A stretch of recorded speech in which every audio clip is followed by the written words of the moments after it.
আজকে আপনাদেরকে শিখিয়ে দেব একই সাথে দুইটা রেসিপি। চলুন শুরু করে দিই।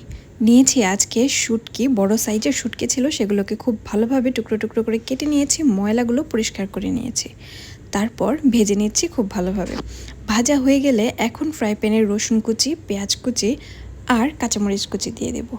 হয়েছে কি, আজকে ঘরে তেমন কোনো মাছ ছিল না, তার মধ্যে নিয়ে এসেছে কচুরলতি। কচুরলতি রান্না করব, ইলিশ মাছ, চিংড়ি মাছ কোনোটাই নেই, তাই ভাবলাম শুটকি দিয়ে রান্না করা যাক। অনেক দিন হয় শুটকি খাই না। তারপর দিয়ে দিলাম পরিমাণ মতো সরিষার তেল। শুটকি রান্নায় একটু তেল পেঁয়াজ রসুন বেশি হলেই কিন্তু খেতে ভালো লাগে। তেল পেঁয়াজ রসুন একটু হালকা করে ভেজে নিয়েছি, তার মধ্যে এখন দিয়ে দিলাম ভেজে রাখা শুটকিগুলোকে আমি ভেজে নিয়ে কিন্তু খুব ভালোভাবে গরম পানি দিয়ে ধুয়ে নিয়েছি। এখন হালকা ভাজা পেঁয়াজ রসুনের মধ্যে এখন আবারও কিছুক্ষণের জন্য ভেজে নেব। এতে করে কি হবে, শুটকির কাঁচা গন্ধটাও চলে যাবে আর সুন্দর স্মেল চলে আসবে। এখন শুটকি ভাজা হয়ে গেলে পরিমাণ মতো পানি অ্যাড করে নিচ্ছি। তারপর এখন অ্যাড করে দেব গুঁড়া মশলাগুলো, যেন পুড়ে না যায় সেজন্য পানিটা দিয়ে নিলাম। গুঁড়া মশলায় এখন আমি পরিমাণ মতো লবণ, মরিচের গুঁড়া, ধনিয়ার গুঁড়া আর দিয়েছি হলুদের গুঁড়া। মরিচের গুঁড়াটা একটু বেশি করে দিয়েছি, কারণ শুটকি কিন্তু একটু ঝালঝাল হলেই খেতে ভালো লাগে। সব থেকে বেস্ট হয় যদি বাটা মরিচটা দেওয়া যায়, কিন্তু আমার হাতের কাছে আজকে ছিল না, তাই আমি গুঁড়া শুকনো মরিচ দিয়ে আজকে রান্না করে নিলাম। এরপর খুব ভালোভাবে মশলাগুলোর সাথে শুটকিগুলোকে কষিয়ে নিচ্ছি।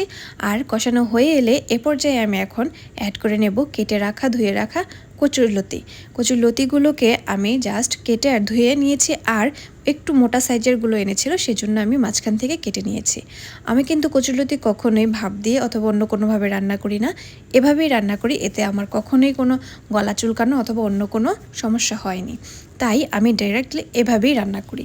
তারপর শুটকির মশলার সাথে খুব ভালোভাবে নেড়েচেড়ে মিশিয়ে নিয়ে এখন চুলার আঁচটা মিডিয়াম লোতে রেখে ঢাকনা দিয়ে ঢেকে 5 মিনিটের জন্য রান্না করে নেব।